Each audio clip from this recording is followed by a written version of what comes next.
Hello, my name is Dr. Caroline McLaughlin. I'm one of the palliative medicine consultants in the Southern Trust. And today, really, I wanted to talk to you about palliative care management in COVID-19. My disclaimer before I start is that we are all learning as we go here.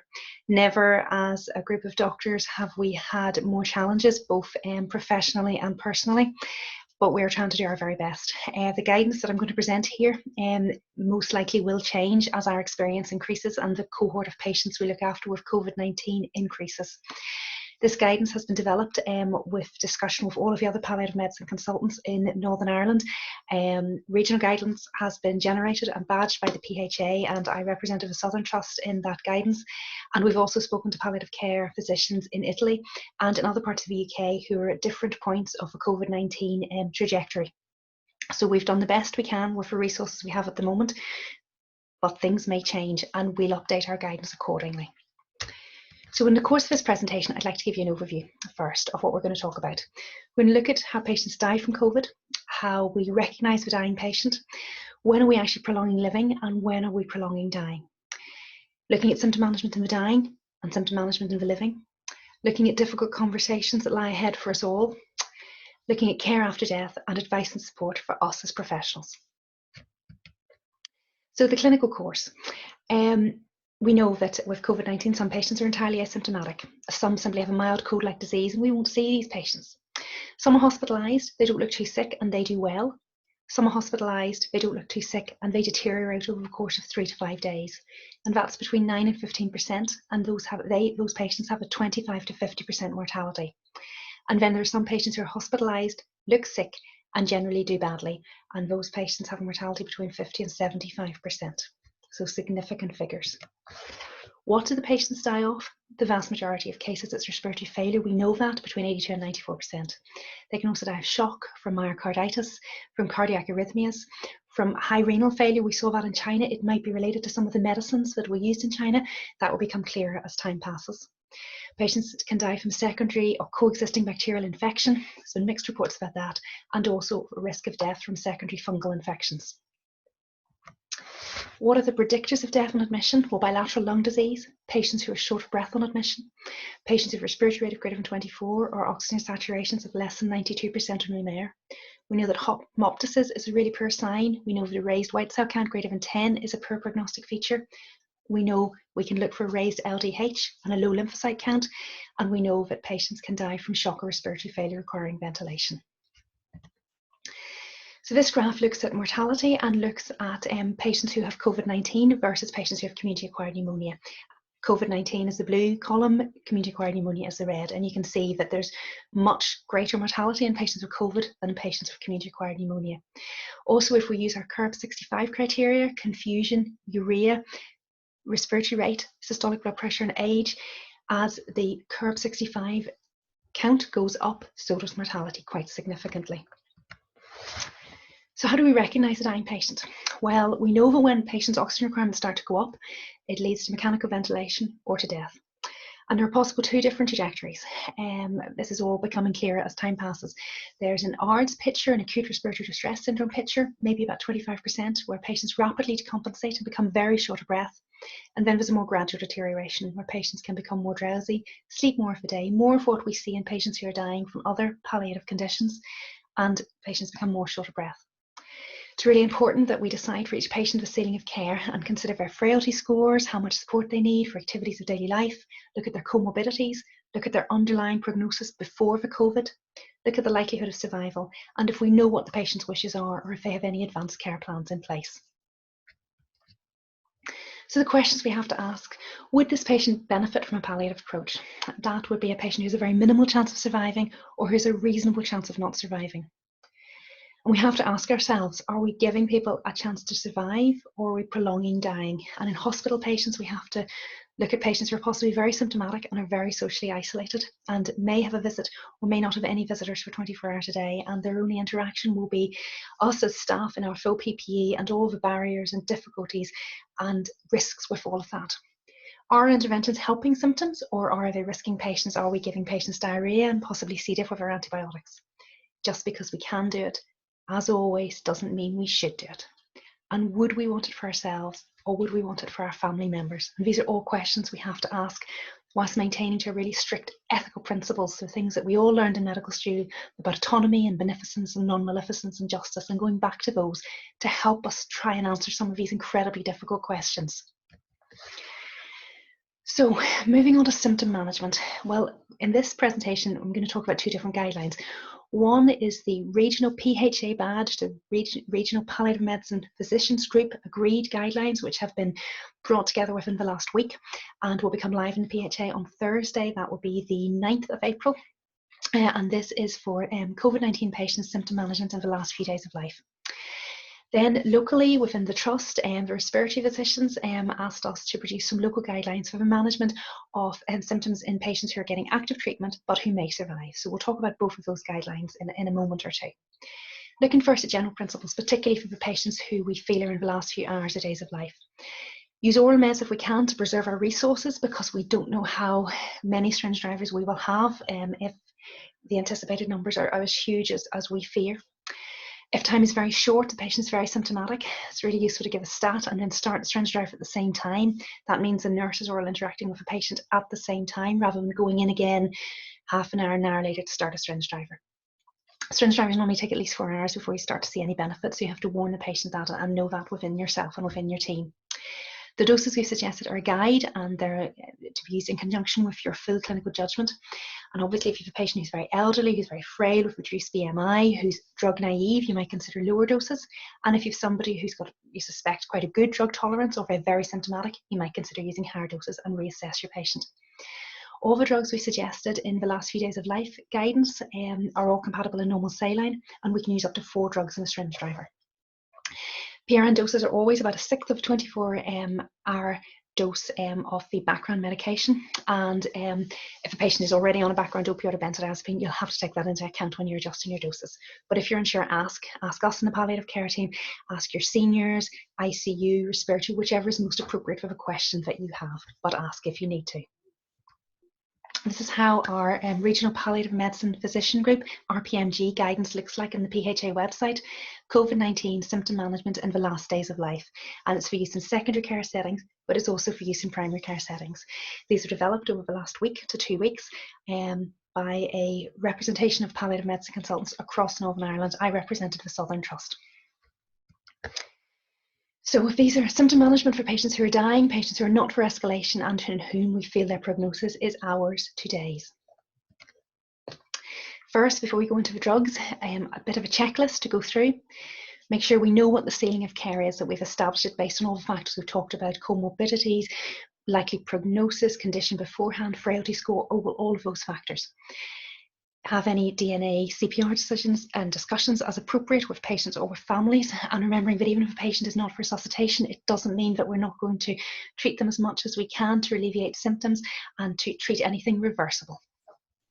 We're going to look at the route of the administration of medicine for symptom control. Try to use oral if we can, but ensure that a subcut PRN alternative is always available.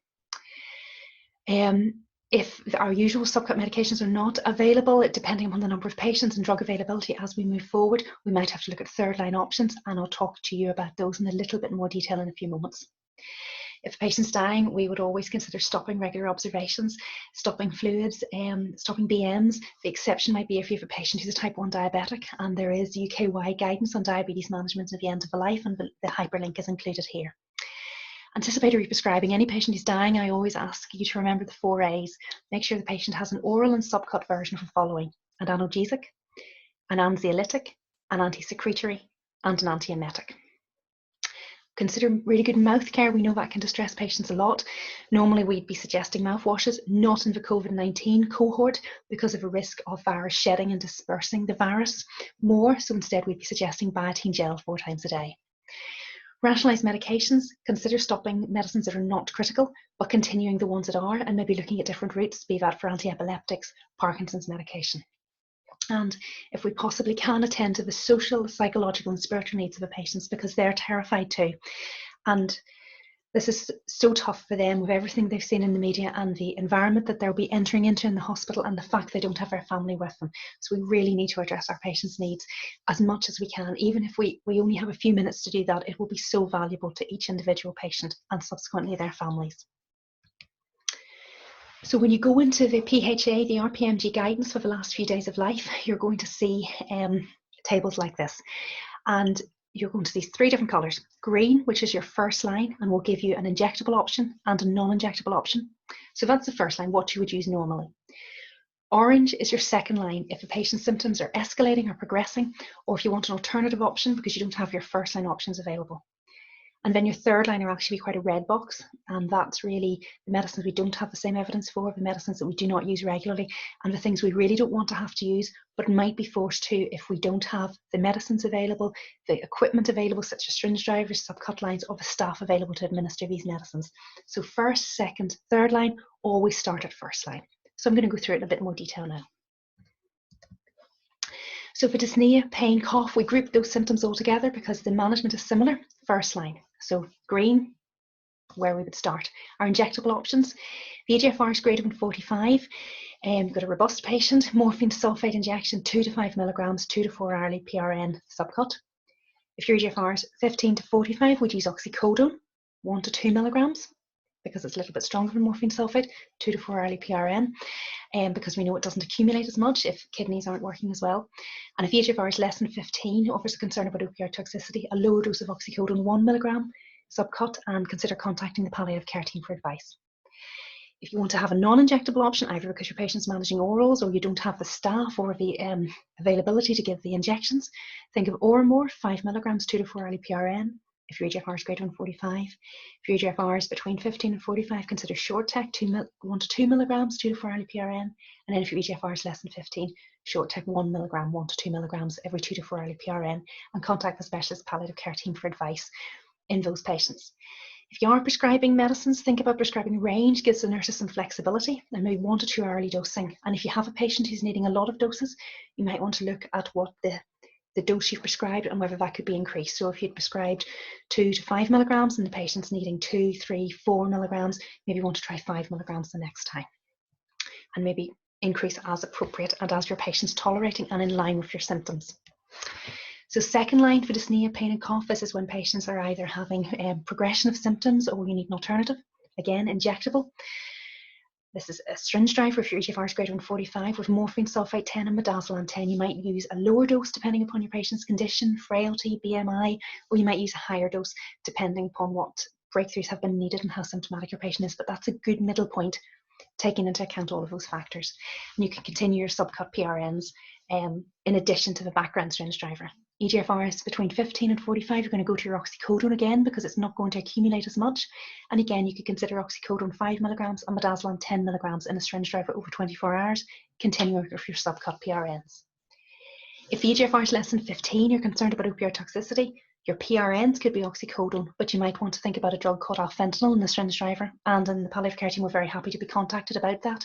We don't use alfentanil as a PRN because it's really short acting and it won't be as effective, but it is reasonable in a syringe driver in those circumstances. If you have a non-injectable option for your second line, use whatever you have available, Oramorph or short tech at an equivalent dose, and you could consider using long-acting opioids. If you want advice on opioid conversions, the hyperlink's included there, and again, it's available on the COVID-19 tile on the SharePoint. But remember to exercise caution if you're prescribing opioids in patients with renal impairment because of the risk of accumulation. Third line, and again, these are the options that we really don't want to use. These are the options if we have no staff or no drugs or no syringe drivers. We hope we don't get to this point, but we've had to think about it, so we have something written down to guide if we do get there. So we could consider patches such as Butec and fentanyl, and we've included the equivalent ranges in that table. We could also consider concentrated Oramorph or concentrated short tech. We've lots of concerns about that because the volume is very small. 0.5 mils of Oramorph concentrated, 20 milligrams in a mil, is a 10 milligram dose. But obviously there's a significant risk of overdose if the measure is inaccurate. These patients and families would have to be prescribed or provided with a 1 mil syringe. And similarly for short tech, 0.5 mils are going to be given, That's half a mil drawn up in your 1 ml syringe, which would give you a short take dose of 10 milligrams. So again, there's a risk of overdose. This is why these are third line, only if we have no other option, our backs are against the wall type option. Remember, we wouldn't normally use patches in these circumstances, and if patients are pyrexic, the medicines may be absorbed more rapidly, so the patient may become more toxic quickly.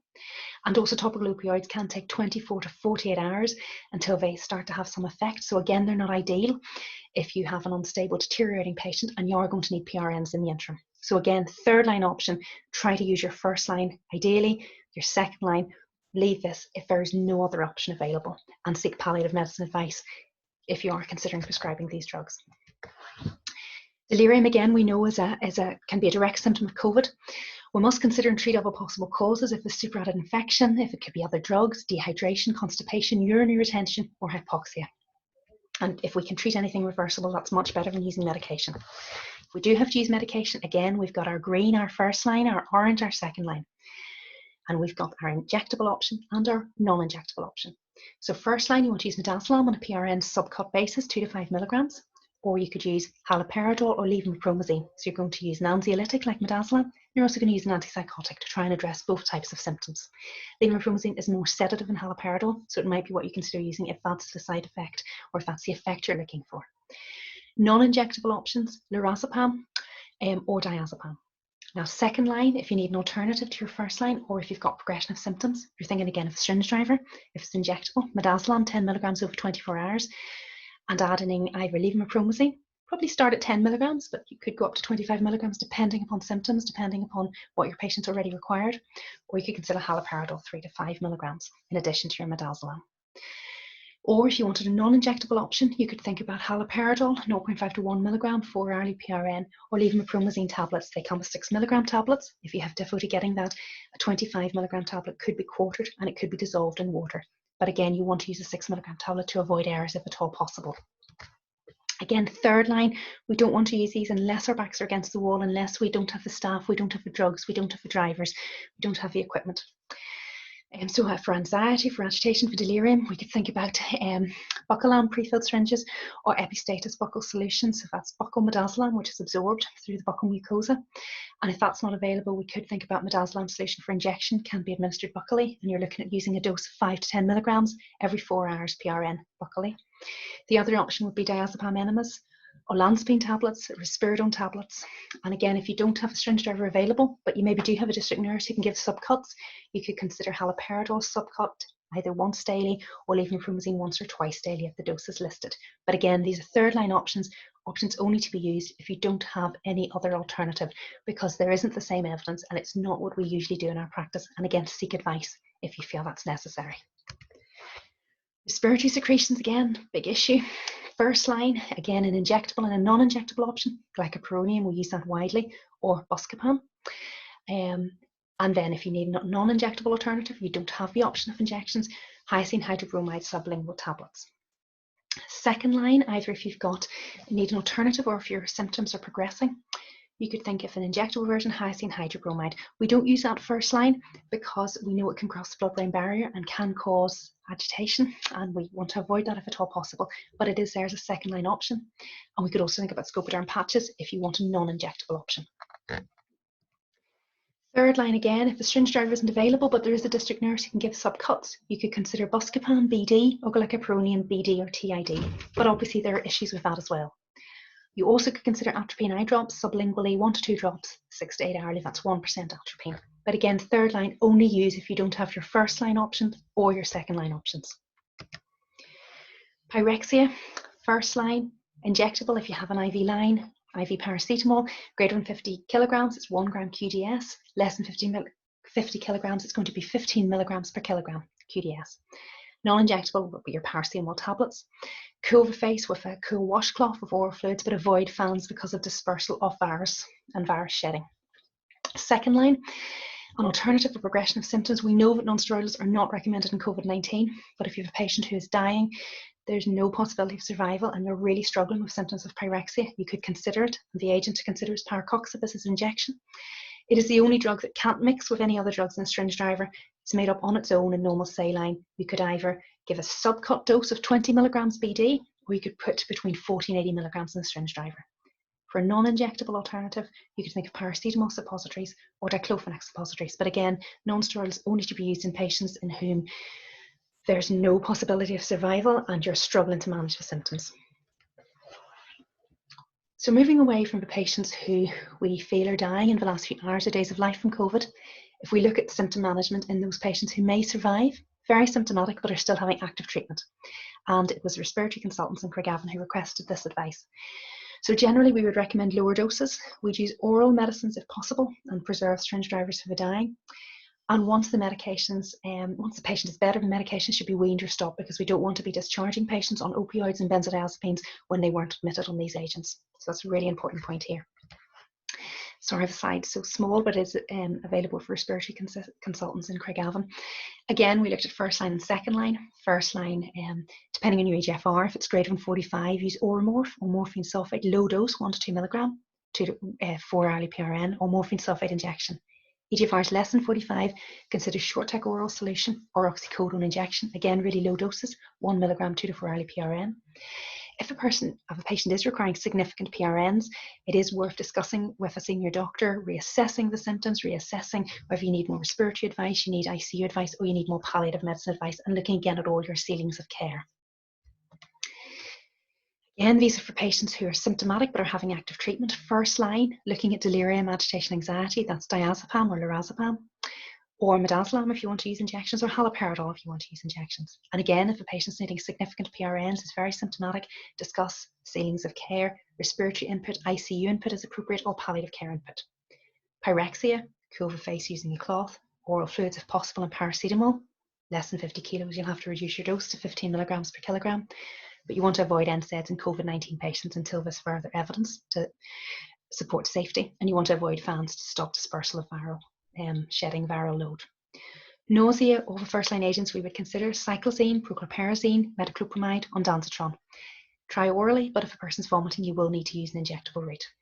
If symptoms are progressing, you could consider the addition of haloperidol to cyclizine, or you could consider levomepromazine, and then you're going to stop your first-line agents because it's a broad second-line antiemetic.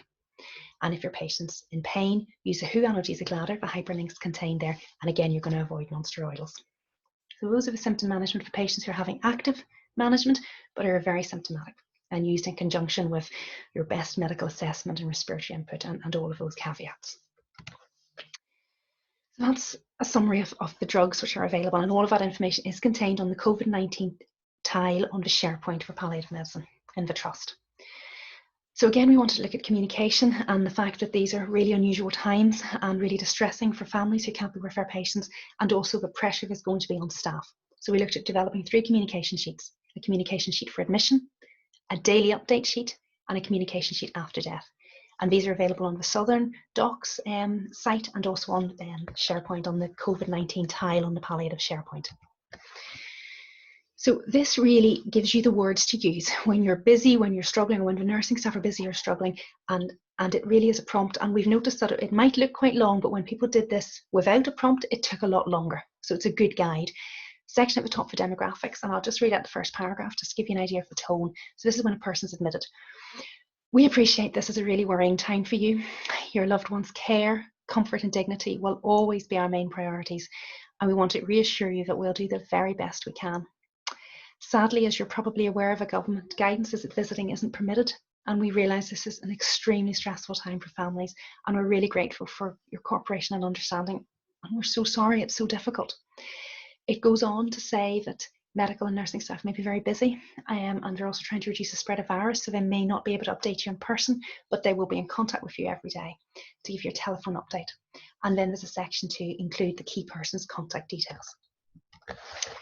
Then this is a daily information call to the family, and ideally the medical member of a medical team or senior nursing team who examines the patient that day and who knows what the plan is should contact the patient. But if because of staffing pressures and because of the burden with the surge that's not possible, this is a sheet where the doctor fills out the relevant information and then somebody else can give this information to the family. And it's all prompted, and basically you're saying whether the patient's conscious or unconscious, whether they need oxygen or medication to ease breathing, whether they need a ventilator, whether they're getting antibiotics, if they're stable, if they're improving, or if they're deteriorating, or if we're really worried about their condition. And then we can also say that We'll continue with the current treatments and see how things go in the next 24 hours. Or if we're really sorry and we think the person's deteriorating and that they may die soon, and we're going to make your relative as comfortable as possible. And at the end, to be communicated at every conversation, we're so sorry this is happening. We want to assure you we're doing everything we possibly can for your relative, and we will continue to do so. We hope to ring again at this time or sooner if our condition changes, because we know we can't guarantee, if we're incredibly busy, when we'll be able to do these phone calls, but we're going to try to do them as much as we possibly can, because it's a very long day for a relative at home with no contact about their gravely unwell family member. And then this is probably one of the most difficult sheets, the communication after death. And it's a prompt for really distressing times for staff to use. So it's, hello, I'm afraid I have some really bad news to share with you. That's giving the warning shot and pausing and allowing time for that information to be digested. We're so very sorry. Your relative has just died, and you're going to name the relative. And you're going to pause and allow time for the relatives to be obviously distressed. And you're going to acknowledge the distress and answer any questions they have before continuing. Then you can go on to say, this is so very hard. You might be wondering what happens now. And we will respectfully take care of your loved one's body and transfer them to the mortuary, and your funeral director will contact them there.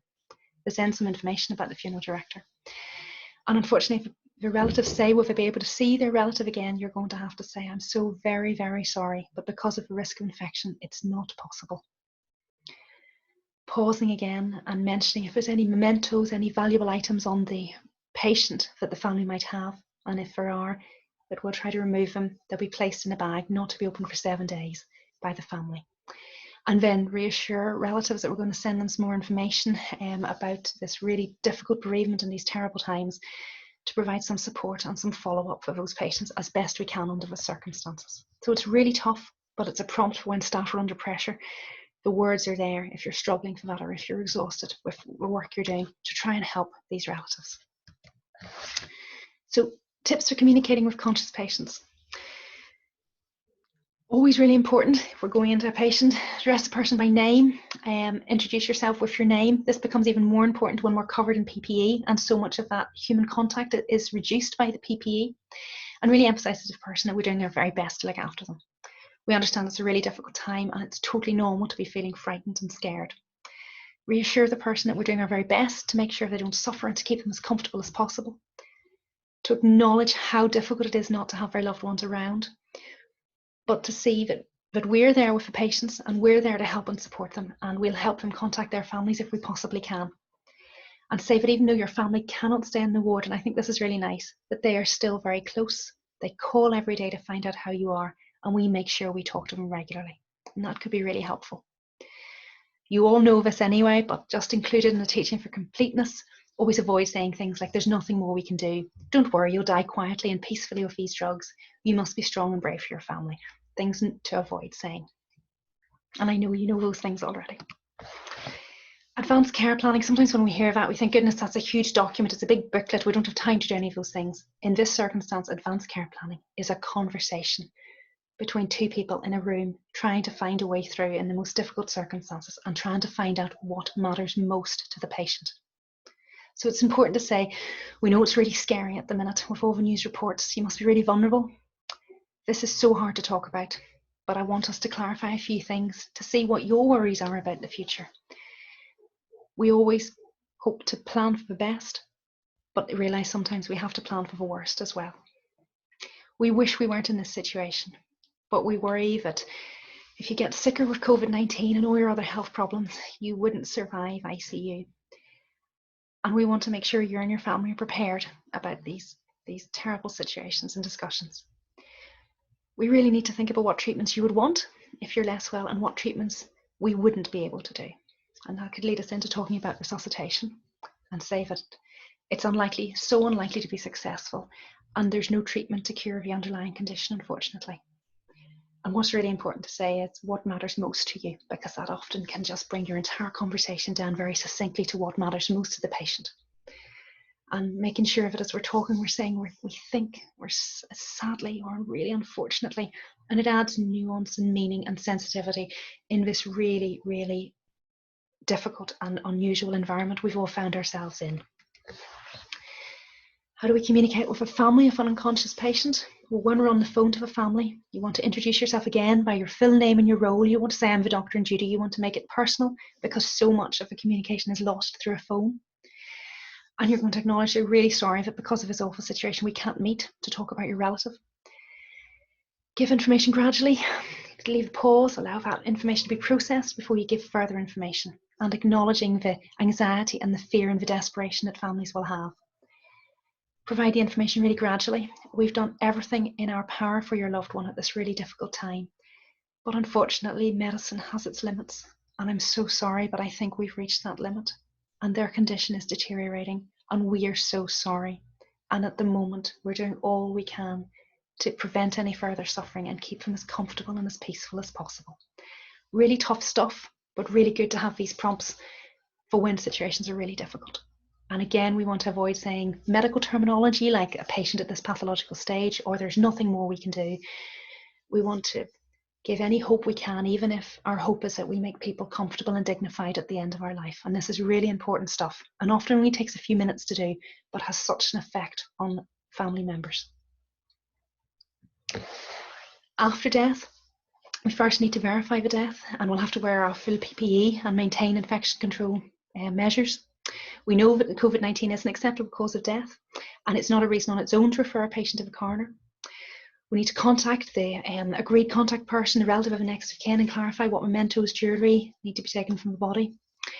Complete the cremation paperwork as needed, and we know that implantable devices, defibrillators, pacemakers, the remains will not be cremated if an implantable device is in situ. From a body bag point of view, they are being recommended by the Department of Health. Again, as we mentioned before about the patient's property, mementos, keepsakes, jewellery should be placed in a sealed and labelled bag, and the relatives informed they can't be opened for 7 days. Clothing or blankets from a patient should be disposed of. If they're not, we have to really emphasise the risks to the patient's family, to say that they'll be returned to the patient's families in a first bag, which is a water-soluble wash bag. We have to let them know about the risks of transmission of COVID-19 through these materials, and the need for washing at a high temperature. Provide families, as we always do, with information on how to register the death, and know that the bereavement teams will be in touch. And there's the contact email for the bereavement coordinator in the Southern Trust. It's just bereavement.coordinator@southerntrust.hscni.net. And just to clarify, the cremation won't be completed if there's an implantable defibrillator in place, an implantable device. We know the death certificate is now online only, and it must be emailed. There's no requirement for a second signature for a cremation form because of the need for further PPE and the risk of exposing another doctor to the COVID-19 body. Cremation form can be put in a wipeable pocket and goes with the body. Cannot cremate if there's an implantable device in situ. Unfortunately, the crematorium is closed to visitors, and the Department of Health have recommended no viewing to funeral directors because of the infection risk. And body bags, again, are recommended by the Department of Health. I find this personally really difficult to talk about. I've been a palliative medicine consultant for over 10 years, and never once have I mentioned body bags in a palliative medicine presentation. So it just shows what unprecedented times we're in. Important to say that bereavement packs from the bereavement coordinator team about grieving in these highly unusual times will be sent out, and further supports will be given to the patient's relatives. I appreciate it may not be as doctors who's giving a lot of this information, but again, for the nursing staff. So how can the palliative care team help? Well, we can give advice on symptom management 24 hours a day. We can review patients with complex symptoms, and we can help support with communication challenges. These are some resources that are available. The Palliative Adult Network Guidelines, the PAN guidelines, our team have left hard copies of those guidelines in all the wards in Craigavon and Daisy Hill. The link is available on the COVID-19 tile on the palliative SharePoint, as is advice on the management of pain and dyspnoea in adults with renal impairment, and on opioid conversion, and the RPMG guidance for symptom management in adults in the last days of life, not the COVID-19 specific document, the one we normally use for palliative care patients who are dying. Also, there's the document for advanced care planning and end of life and bereavement care and secondary care in COVID-19. So these resources are all available. But it's really important in this such a difficult time that we think about self-care as well. And one of the nurses in hospice once said that every day may not be a good day, but there's something good in every day, and we're going to maybe have to really hang on to this in the days and weeks ahead. because we know that how you feel as a clinician is what you bring to the patient's bedside. So if you're heartbroken or exhausted or frustrated or angry, you'll transmit all of that in the room, whilst covered in PPE and all the obstructions that brings. So it's really important we look after ourselves, for our families, and most importantly for the patients that we care for and their families. Really, there's lots of different resources out there, and it depends on you finding what works for you and using it. There's Unimind, there's Headspace, there's bighealth.com, and lots of other resources. And it may be resources like that, it might be physical activity, it might be time with your family, whatever works for you to allow you to have some space and to try and process some of these things. This is quite good, I think, for driving home. So a checklist for way home, review, you're going to take a moment and think about the day. And you're going to reflect and think about 2 things that were really difficult, and allow yourself some forgiveness and some compassion in all of that, and forgiveness. You're going to reassess, you're going to think about 3 things that went well, and you're going to take real pride in those because you're going to hang on to those. And you're going to restore, you're going to connect the value of what you have done in achieving those 3 really positive things. And then you're going to rest and relinquish when you go home after your shower, of course, so that you're strong enough to come back and do it again on a different day. So coming towards the end of this presentation, this discussion, I think we're all scared, but we're all together, and maybe we're a little bit less scared if we're all trying to approach this as a team. So I'm going to end with our palliative advice contact details. These are on the COVID-19 tile on the palliative SharePoint. At the moment, the hours are 9 to 5, Monday to Friday, but we will change those hours depending upon service requirements and need. And those contact details are for urgent referral, for advice, for non-urgent issues. There's the Bleeps in Craigavon and phone numbers in Daisy Hill. And then out of hours and the bank holidays, it's a doctor-to-doctor advice via medical staff in Southern Area Hospice in Newry. I've also included my email address if you wanted to contact me about any other teaching or anything else that would be helpful. But for now, I'm going to leave the presentation at this point. Thank you for your time. Take care and stay safe. Thank you.